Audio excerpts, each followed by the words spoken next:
Assalamualaikum teman-teman, seperti biasa sebelum mulai Mimin mendoakan semoga teman-teman semua selalu dalam keadaan sehat walafiat. Oke, kali ini kita akan melanjutkan Martial Master versi novel bagian 1692. Bagi yang baru bergabung, selamat bergabung, dan bagi yang belum subscribe dulu lah agar Mimin tambah semangat lagi nih bikin videonya. Oke, kalau sudah kita langsung masuk ke isi ceritanya.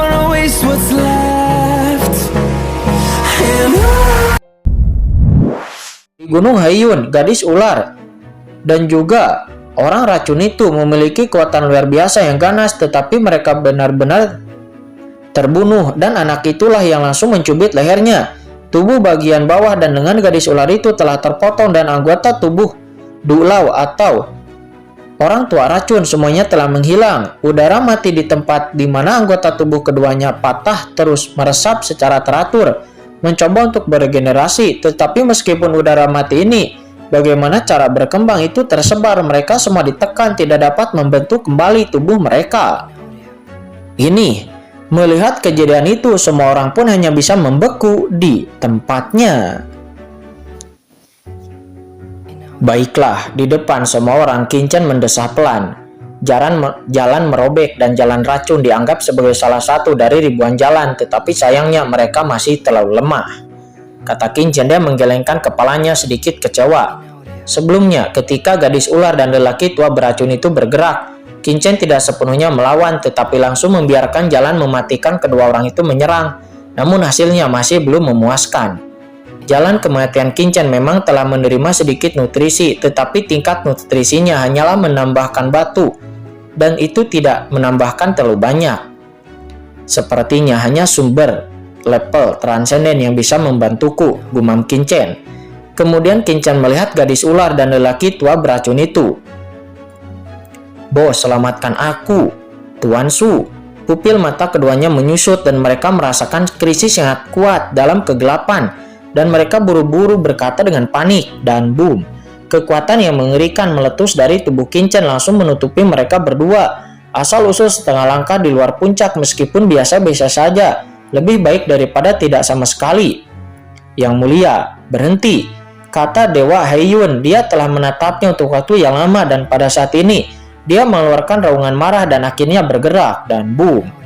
Dewa yang mulia Haiyun mengeluarkan tangannya yang besar dan dia datang ke Kincen dalam sekejap.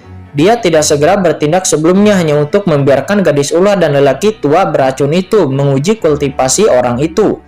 Namun pada saat ini dirinya sudah mengerti bahwa pemuda aneh di depannya ini pastilah telah mencapai ranah transenden. Tanpa mencapai ranah transenden, mustahil untuk bisa menyelesaikan gadis ular dan lelaki tua beracun dengan mudah. "Terserah kamu untuk menghentikanku," kata Kincen yang mencibir. Kincen sama sekali mengabaikan serangan Dewa Haiyun, dan Kincen hanya mencubit gadis ular dan orang tua beracun itu dengan keras. Tidak, keduanya menunjukkan kengerian, dan dengan bunyi letupan tubuh mereka hancur berkeping-keping berubah menjadi udara mati. Sebelum kemudian perlahan menghilang. Jika kamu berani menyerangku, kedua orang ini masih ingin hidup." Kincen mencibir dan mengangkat kepalanya untuk melihat Dewa yang mulia Haiyun. "Dan kau, aku baru di sini dan hanya butuh seseorang untuk memahami situasinya, jadi hanya kau akan mati untukku," kata Kincen. Dia memunggungi tamu itu dan langsung naik ke langit. Dia tiba-tiba mengeluarkan tangannya yang besar ke arah Dewa Haiyun, dan boom, angin dan awan bergolak membentuk lautan tak berujung dan meraung keluar. "Kau cari mati," kata yang mulia Dewa Haiyun. Dia sangat marah ketika dia melihat Kincen mengabaikan kata-katanya. Di Gunung Haiyun ini dirinya adalah eksistensi yang menjanjikan segalanya. Kapan dia menderita kerugian seperti itu? Awalnya dia hanya ingin gadis ular dan orang tua racun menguji kultivasi orang ini, tetapi siapa yang sangka mengira bahwa metode pihak lain akan begitu kejam dan sangat tegas.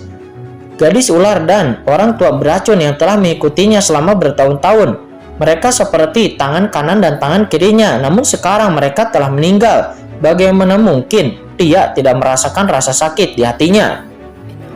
Boom, aura pembunuh yang tak berujung tiba-tiba meledak dari tubuh yang mulia Dewa Haiyun. Tangannya yang besar seperti gunung dan bertabrakan dengan tangan besar Kincen yang menonjol dalam sekejap.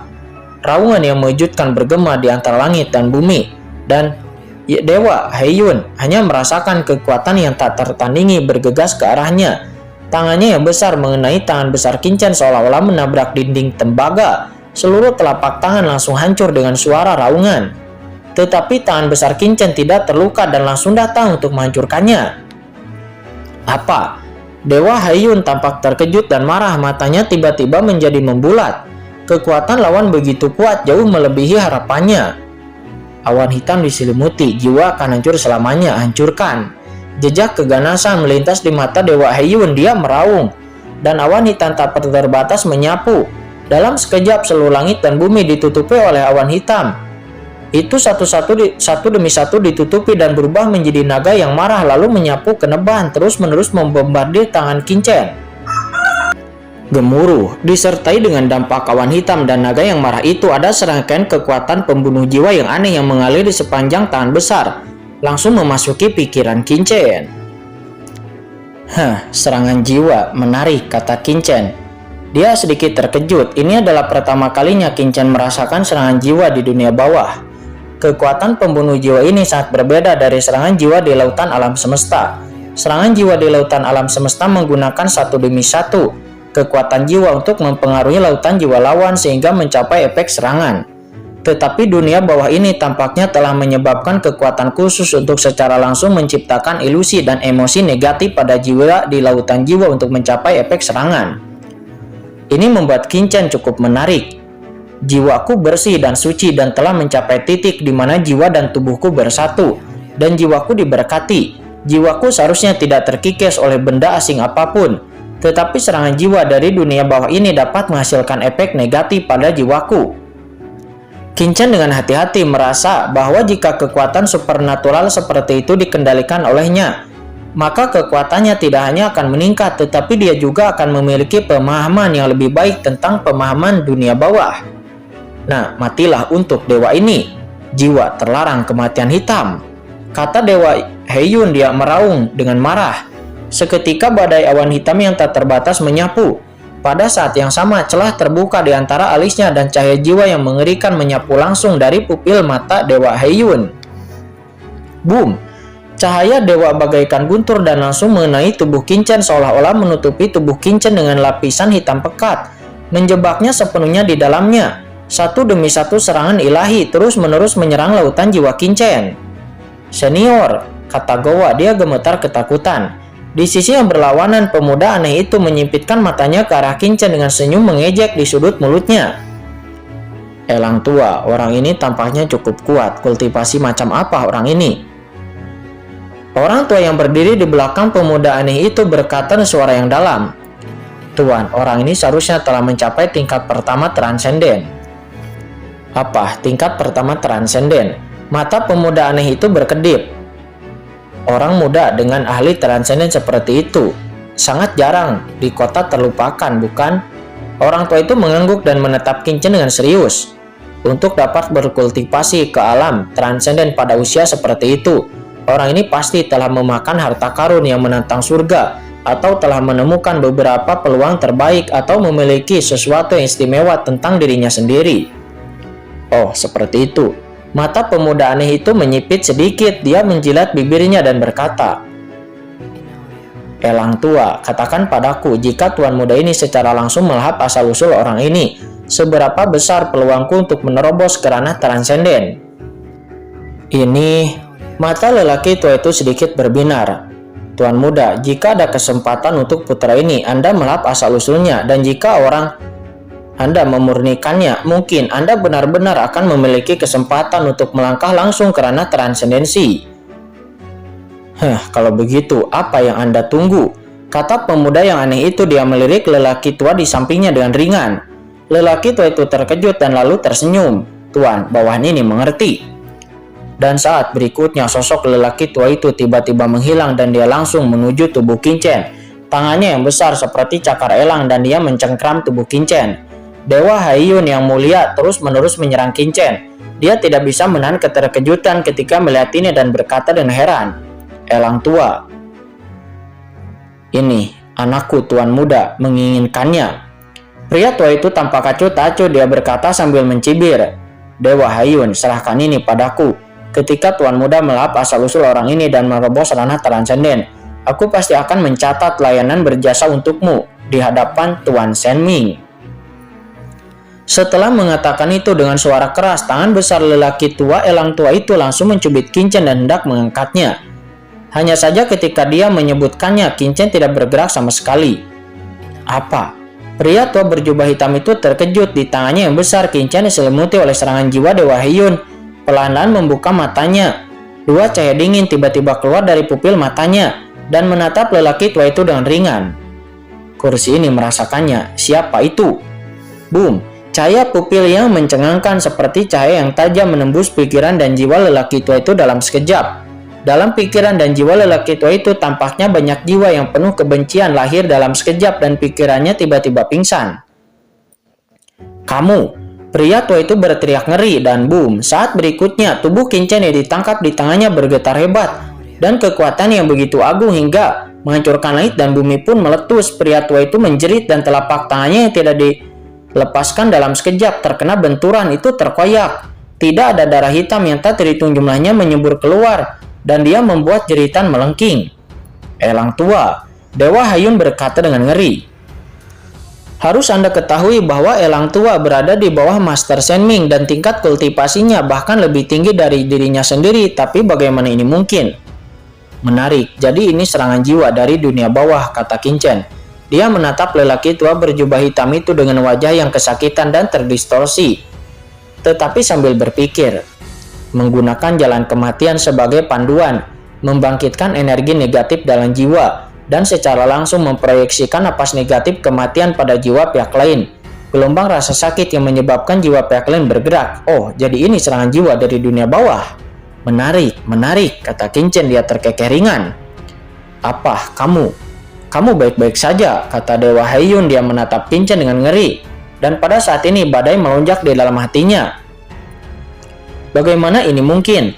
Di bawah serangan pembunuh jiwanya dan penangkapan Jiu Lao, dia orang ini tidak terluka sama sekali. Monster macam apa orang di depannya ini? Hahaha, serangan kecil ini juga ingin mencelakaiku. Aku berkata, apakah orang-orang di sini begitu naif? Kata Qin Chen yang menyeringai. Baiklah, setelah pemanasan denganmu, saatnya untuk mulai. Serius, kata Qin Chen. Di saat setelah mengatakan itu, sosok Qin Chen tiba-tiba menghilang. Tidak baik. Dalam sekejap, Dewa Heiyun hanya merasakan kulit kepalanya mati rasa. Dan rasa merinding muncul di sekujur tubuhnya, dan juga rasa krisis yang kuat muncul di benaknya. Putra ini tidak terkalahkan. Entah mengapa Dewa Heiyun memiliki ide seperti itu. Pengalaman bertempur selama bertahun-tahun membuat tubuhnya bereaksi secara naluriah dan dia dengan cepat mundur. Pada saat ini satu-satunya pikiran di benaknya yaitu adalah untuk pergi dari sini. Hahaha. Sebelum dia bisa mundur, tawa kecil bergema di telinganya, dan wajah Dewa Heiyun tiba-tiba berubah warna. Elang tua, dengan suara gemuruh, awan hitam tak terbatas menyapu sekujur tubuhnya menghantam ke segala arah.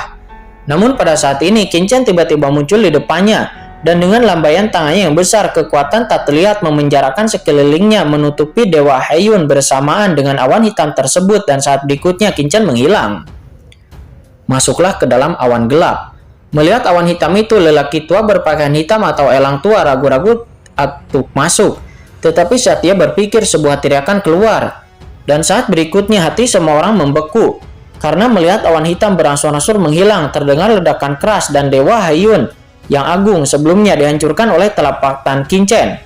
Dan sejumlah besar kekuatan jalan kematian tumpah keluar. Kekuatan jalan yang tak terhitung jumlahnya ditangkap olehnya ke dalam tangannya.